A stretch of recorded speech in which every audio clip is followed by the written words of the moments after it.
If you're over 70 and still telling yourself it's too late to make things right, I'm here to tell you that's a lie, and I'm the proof. I'm Linda Carter, and today I'm 71 years old. I have arthritis in my hands, a kitchen clock that ticks louder than it used to, and a life that looks calm from the outside if you don't stare too long. My neighbors think I'm the sweet older woman who waters her flowers every morning and waves at the mail truck like it's a friend. They don't know that every time I reach for the mailbox, I half expect a letter that should have come decades ago. They don't know that I keep a thin, worn notebook wrapped in an old dish towel, tucked behind the stack of holiday platters I never use anymore. I call it my life diary, but that name is too gentle for what it really is. It isn't a memory book. It's evidence.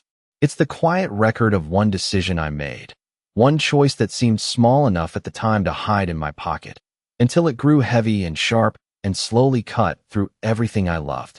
I didn't ruin my family with a sudden disaster. I didn't wake up one morning and decide to break hearts for fun. I did it the way most people do when they're afraid. I convinced myself I was protecting everyone. I told myself I was buying time. I told myself I was keeping the peace. And I kept telling myself that, year after year, until peace wasn't peace anymore. It was just silence. The kind of silence that sits at the dinner table with you and makes the forks sound like accusations. The kind of silence that turns a marriage into two strangers sharing a mortgage and a last name. The kind of silence that teaches children to read faces instead of trusting words.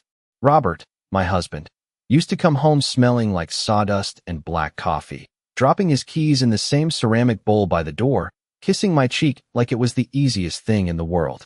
Back then, our problems were ordinary. A leaky faucet, a paycheck that never stretched far enough, a car with too many miles on it. We argued about whether to spend $40 on pizza for the kids on a Friday night, and we laughed about it later. I remember thinking, God, this is what safety feels like. I remember thinking I could never risk it. That's the part people don't understand until it's too late. Fear doesn't always look like panic. Sometimes it looks like a careful woman smiling through her teeth, making a choice she'll regret, because she believes regret is cheaper than losing what she has. I made that choice on an ordinary evening, in an ordinary house, with the TV on low and the dishwasher humming like a lullaby. The moment itself didn't feel dramatic. That's why it worked. That's why I thought I could control it. That's why I wrote it down afterward with a hand so steady I barely recognized myself. I can live with this. No one has to know. And for a while, no one did. Not Robert. Not our children. Not even me. Not really. Not the way you know something when you're willing to look it in the eye. But my diary knew. It watched me become the kind of woman who could hold a secret in one hand and a family in the other and pretend both were safe. Tonight, I'm opening that notebook again, and the first page still smells faintly like old paper and lemon soap. The words are there, waiting, patient as consequences. And once you hear what I wrote next, you'll understand why my family didn't fall apart all at once.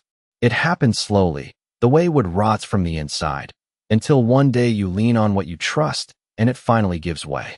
The next morning, I did what I always do when something in my chest feels too tight. I cleaned. At 71, cleaning is my oldest habit and my most reliable distraction. I wiped down the counters until they looked like they belonged to someone with a simpler life. I folded dish towels into neat squares. I lined up the spice jars as if order on a shelf could create order in a family.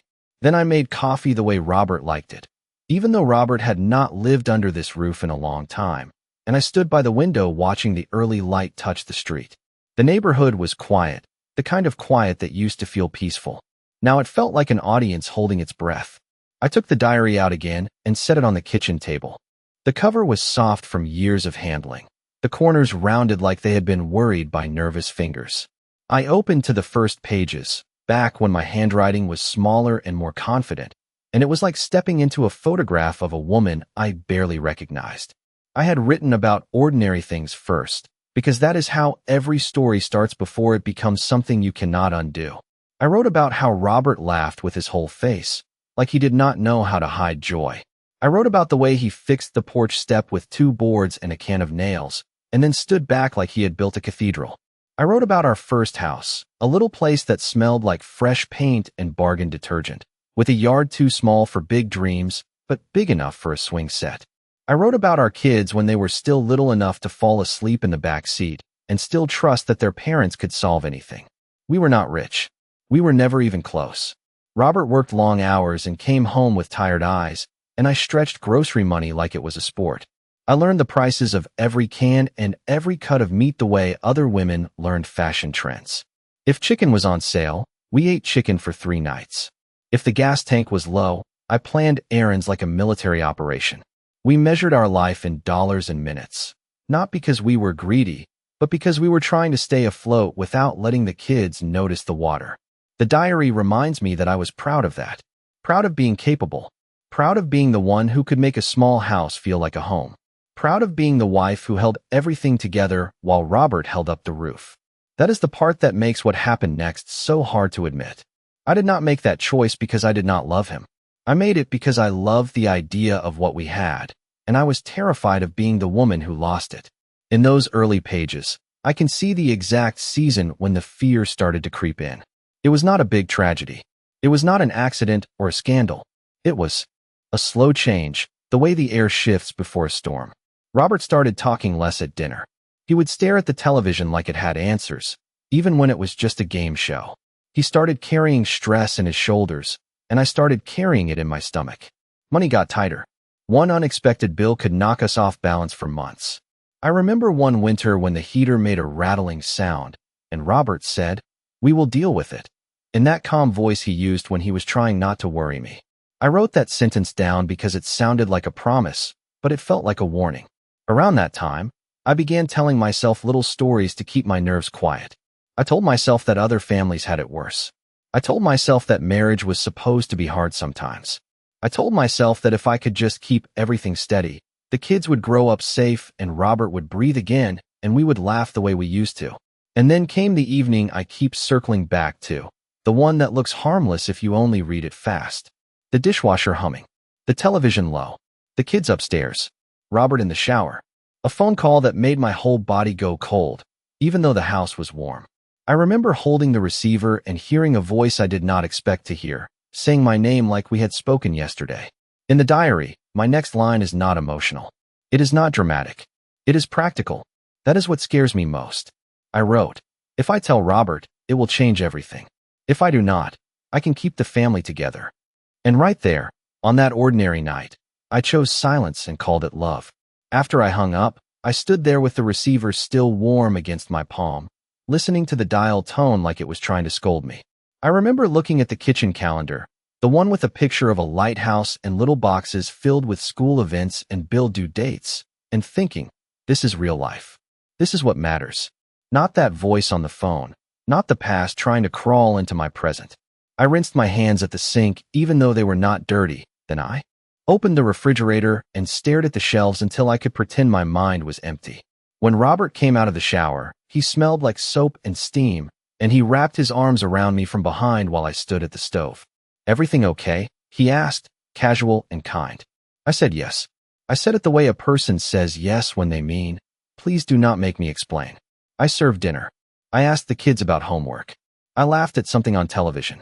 I acted so normal that I almost believed myself. That night, after everyone went to bed, I opened my diary and wrote like I was making a grocery list. I wrote the name of the person who called. I wrote the time.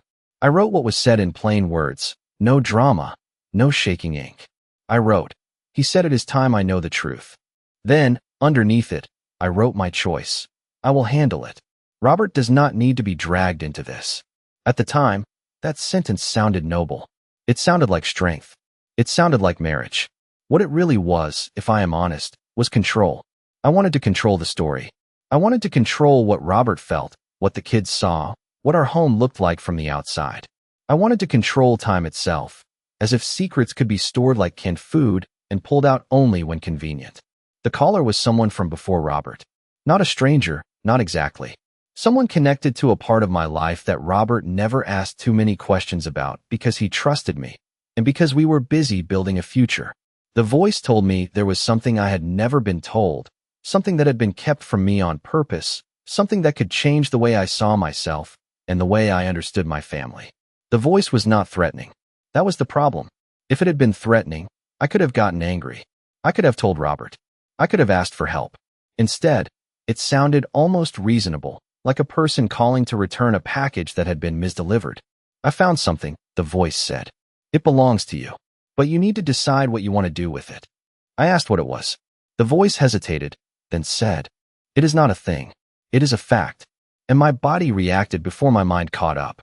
My stomach dropped. My mouth went dry. I thought of Robert's steady hands. I thought of our children asleep upstairs, their faces soft and trusting. I thought of the house payment, the school clothes, the fragile normalcy I had worked so hard to create. In my head, I saw a domino line, and I knew if I touched the first one, I might not be able to stop the rest from falling. So I made the choice that would follow me for decades. I kept it between me and a notebook. I called back the next day while Robert was at work and the kids were at school.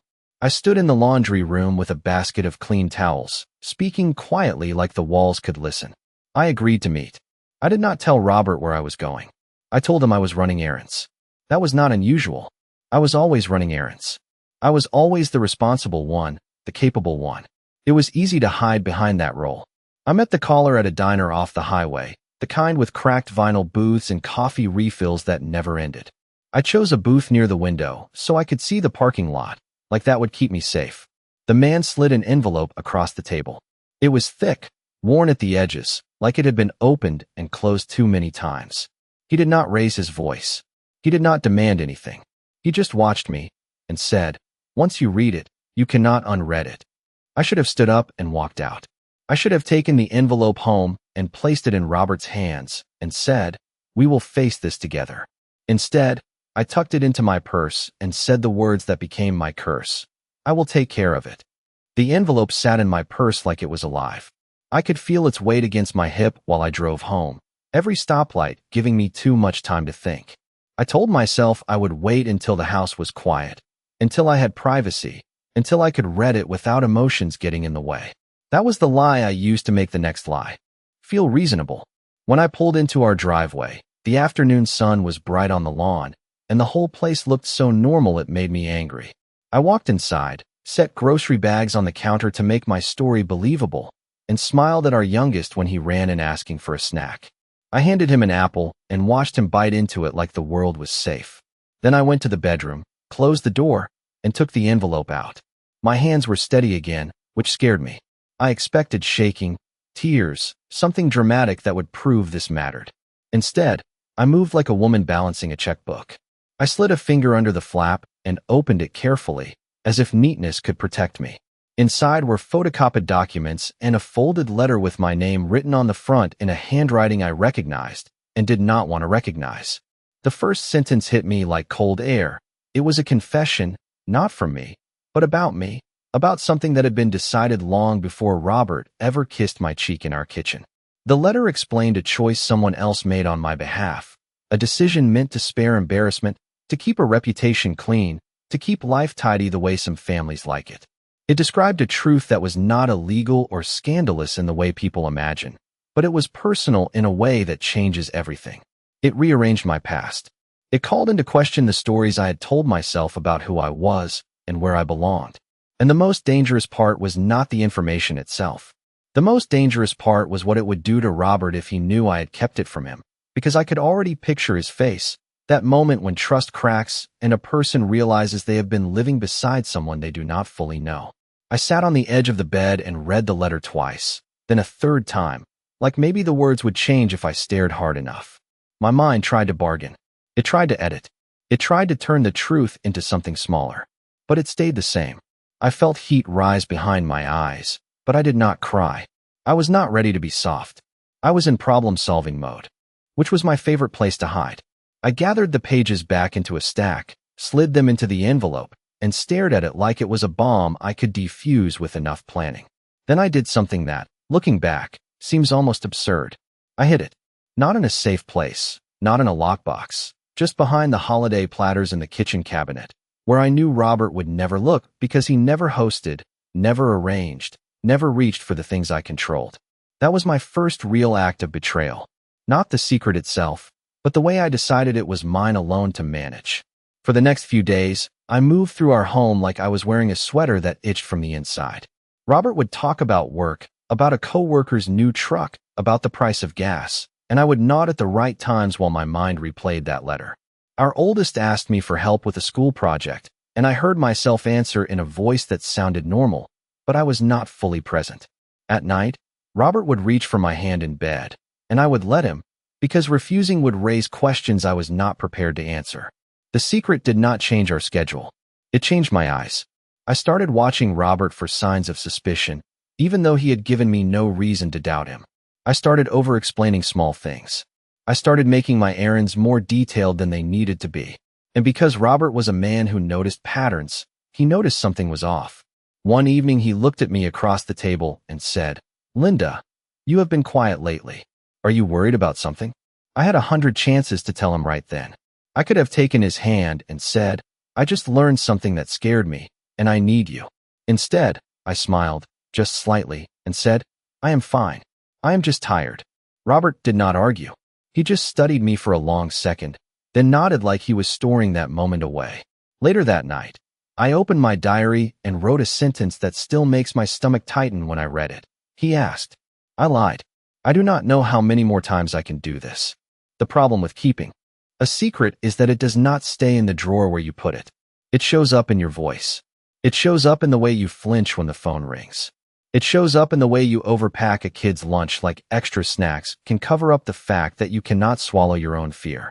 I told myself I was doing a good job because nothing had exploded. The kids still went to school. Robert still went to work. The bills still got paid.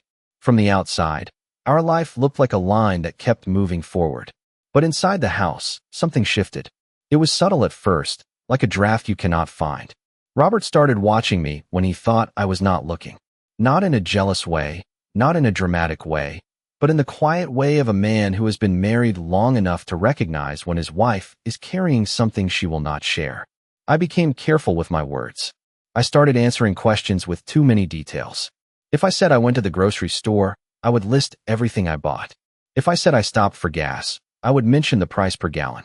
I did not realize I was building a cage out of explanations. One Saturday, Robert asked if I wanted to go with him to the hardware store.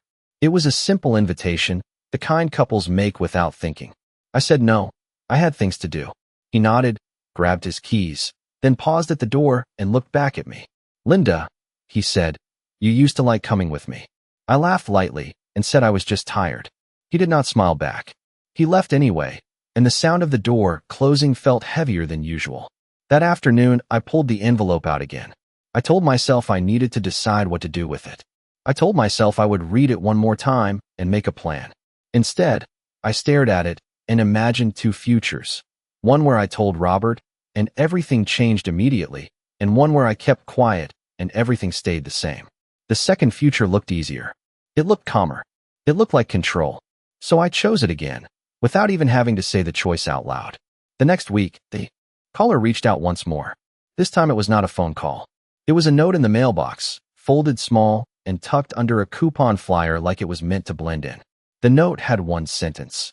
"Have you decided what you want your family to know?" My hands started trembling then, finally. I took the note inside and burned it in my mind 100 times, imagining Robert finding it, imagining the kids seeing my face when I read it. I threw it away under coffee grounds like trash could erase intention. That night, Robert asked me a different kind of question. He sat at the edge of the bed, not angry, not loud, just serious. "Is there something going on that I should know about?" he said. "Because I feel like you are somewhere else even when you are right here." I remember the lamp light on his face and how it made him look older than he was. I remember thinking that honesty would be a relief, like finally setting down a heavy bag. And then I thought of the kids, of school and schedules and how fragile their sense of safety felt to me. I thought of money. I thought of the way people talk in small towns, how a whisper can turn into a storm that never ends. So I made the most damaging move yet. I did not just deny it. I turned it around. I said, "You are under a lot of stress, Robert. You are imagining things." The moment the words left my mouth, I knew I had stepped into a darker kind of silence. I had used his trust as a tool. I had made him doubt his own instincts. Robert blinked slowly, like he was trying to recalibrate. He did not argue. He just looked down at his hands and nodded once, small. "Maybe I am," he said. And that sentence was worse than a fight, because if he had yelled, we could have blamed anger. But he did not. He accepted my answer like he was choosing peace, and I could see a quiet resignation settle in him. Over the next few months, The change spread into the kids in ways I did not recognize at first. Our oldest stopped telling me things.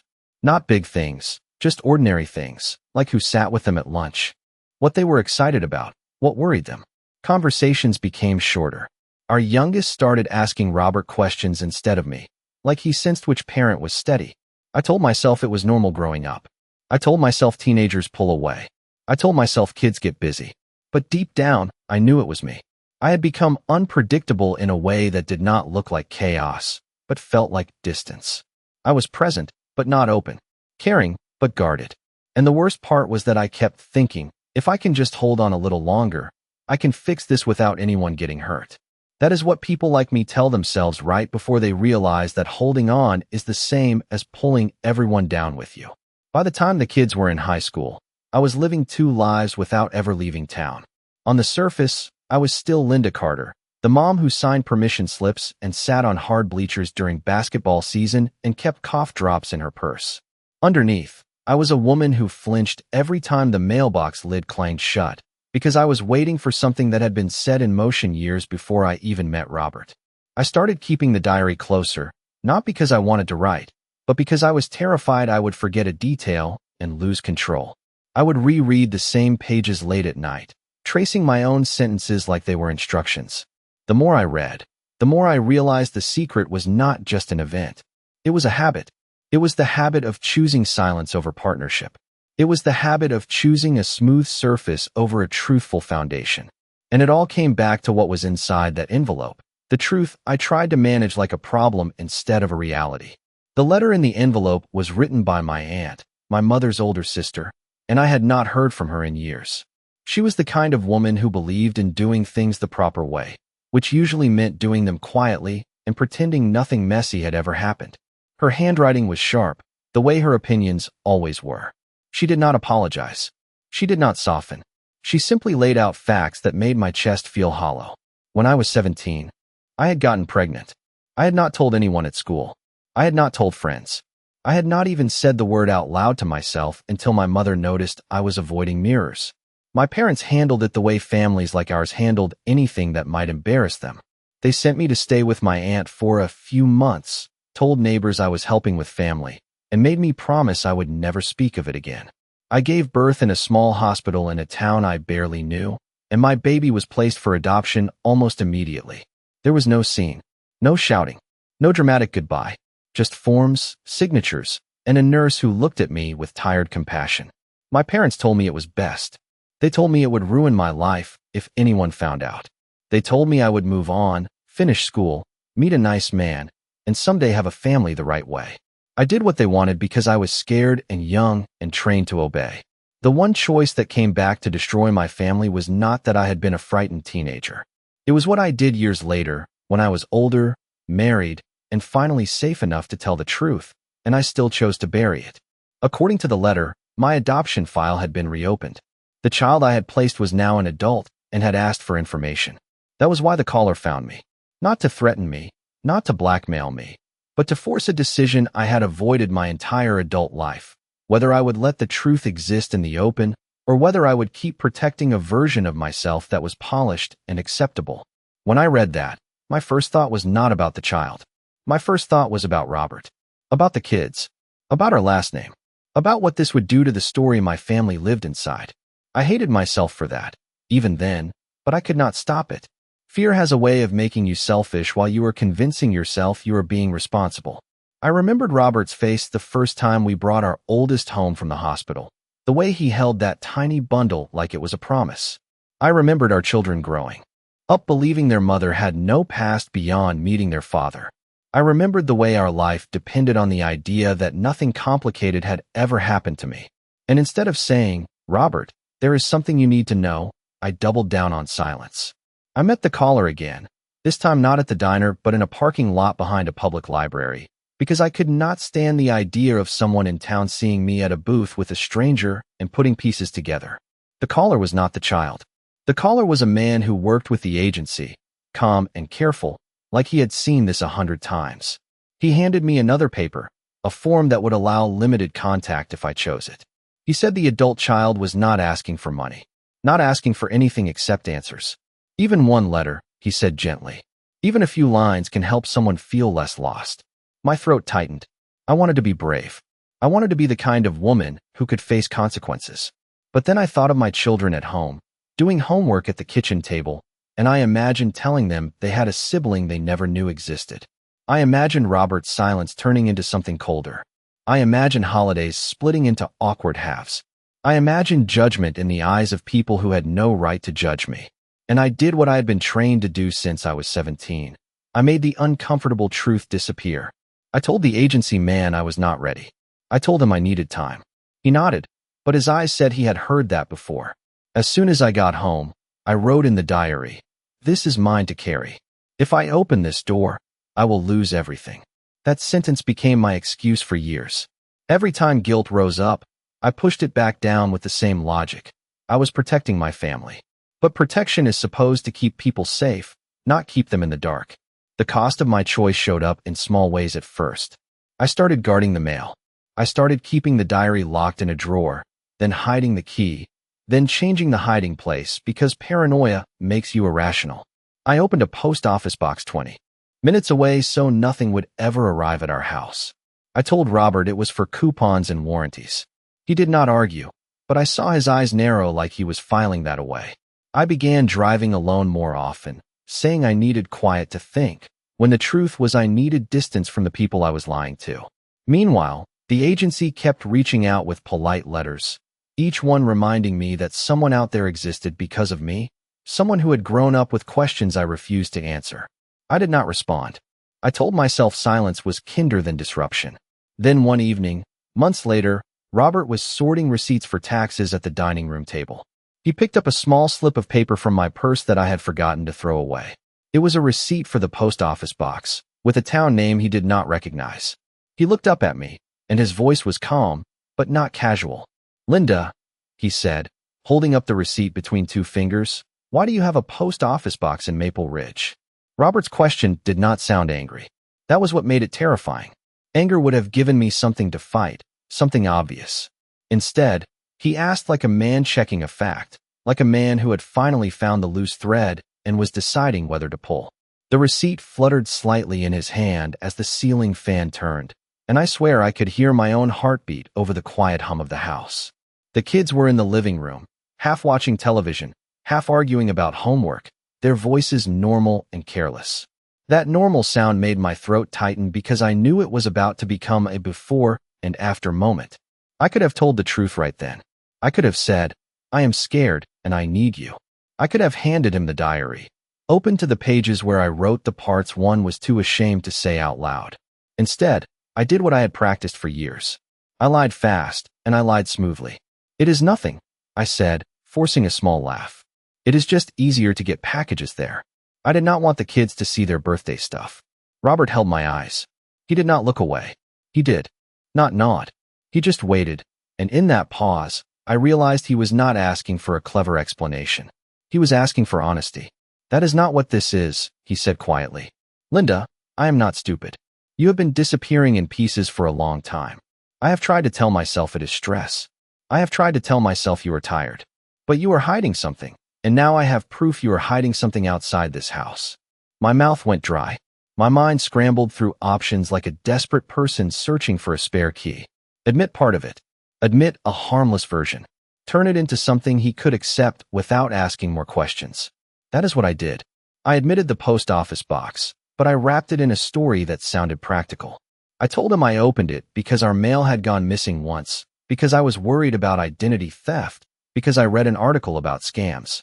I stacked believable reasons like bricks. Robert listened without interrupting, his face unreadable. When I finished, he set the receipt down on the table, smooth and deliberate, and said, "Okay, then take me there tomorrow." The room tilted. "What?" I said, too sharp. Robert's voice stayed calm. "If it is just practical, then you will not mind showing me. We can close it if we do not need it. Or keep it. Either way, we handle it together. That is what we do. Handle it together." The words hit like a spotlight, because handling it together was exactly what I had refused to do. I felt panic rise, hot and fast. I could not let him see what was in that box.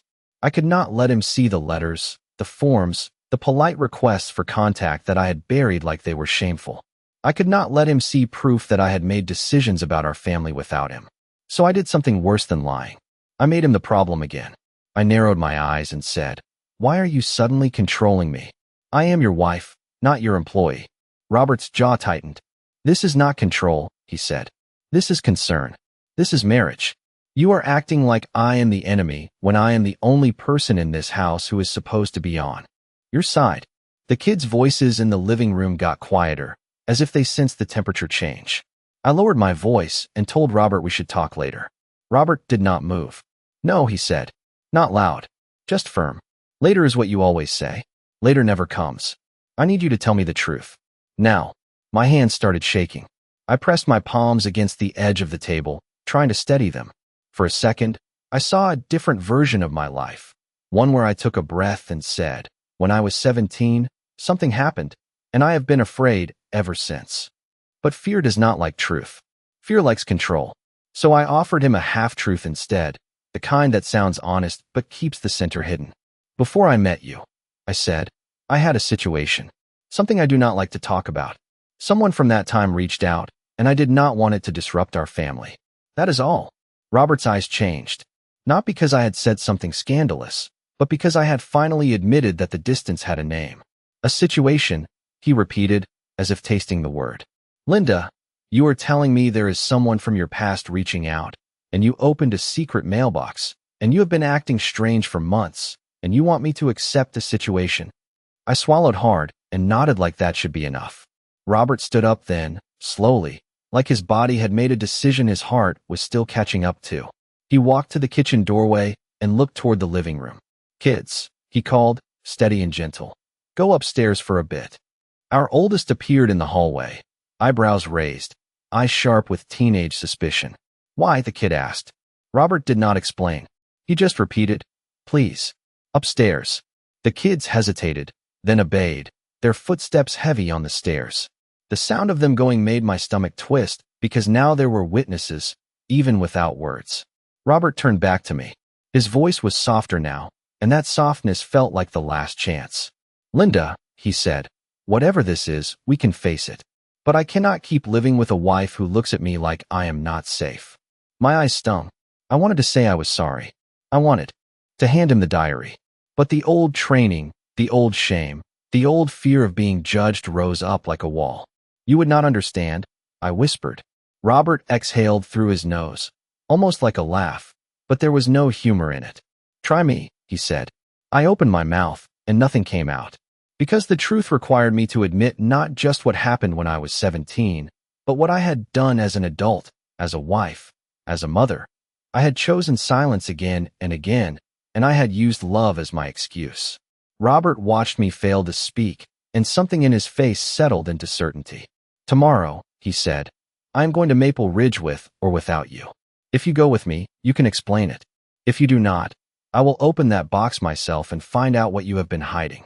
That night, I did not sleep. I lay beside Robert listening to his breathing change, slow at first, then restless, then slow again, like his body wanted to trust routine even while his mind refused. I stared at the ceiling and counted the faint shadows from the blinds. Every few minutes, I pictured the post office box in Maple Ridge, the metal door, the key, the letters inside that I had treated like poison. Around 3 in the morning, I got up quietly and went to the kitchen. The house smelled like dish soap and old wood.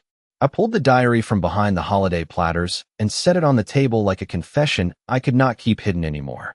I opened to the pages from years ago and read my own handwriting until my stomach turned, because there it was in black ink. The moment I decided Robert did not deserve the truth. I had written it like a plan, not a betrayal. "I will handle it," I had said, as if I were talking about a flat tire instead of a human life. The next line was worse. "If I tell him, I lose everything." That was the lie. The truth was that if I told him, I would lose control, and control was the only safety I thought I had.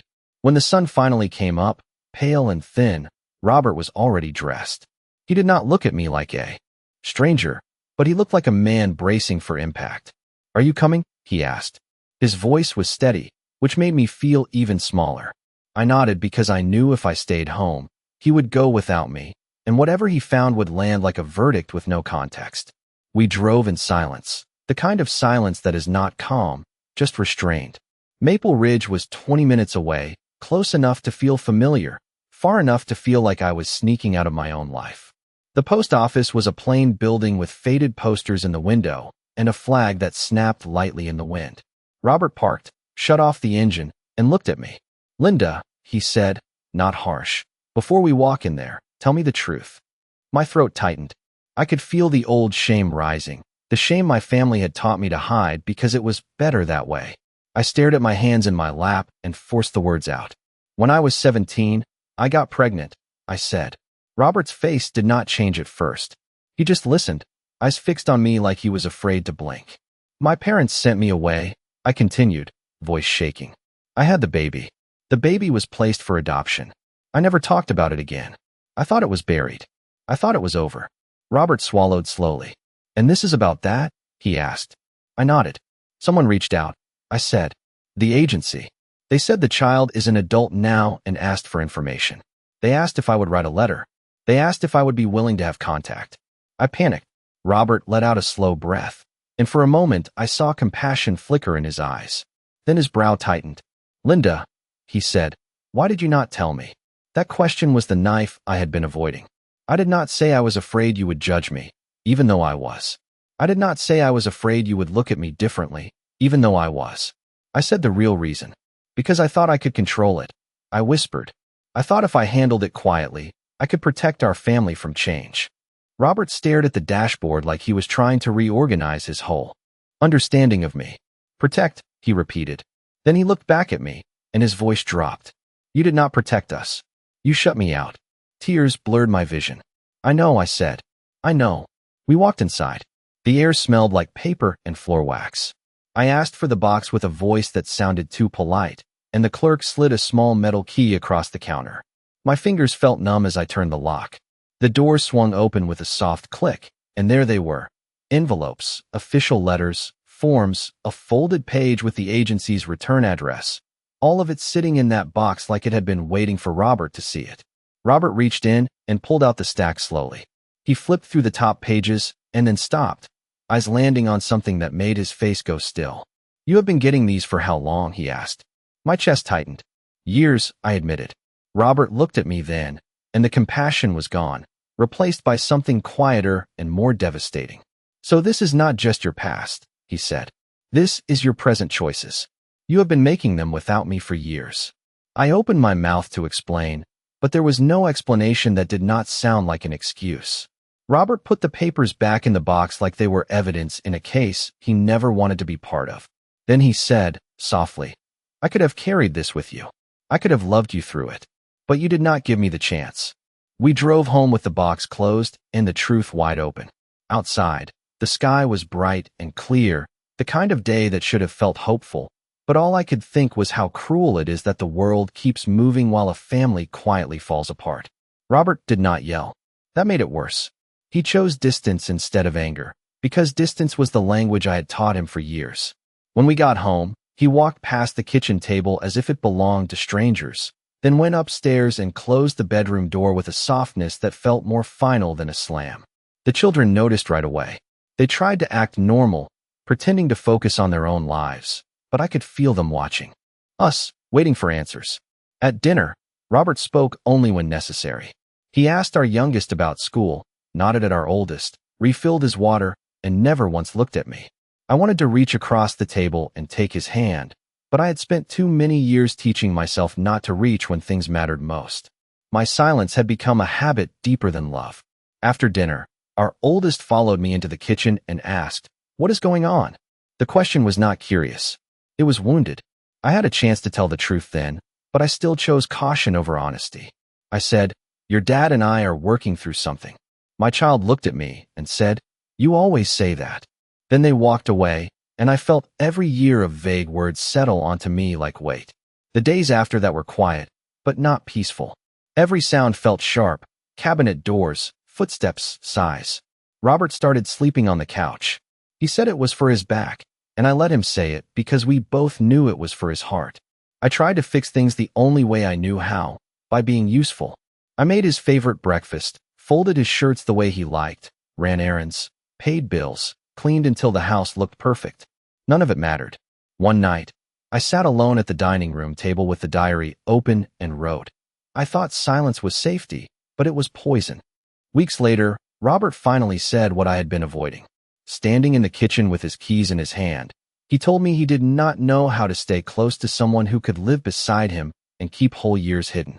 He said it was not only the past.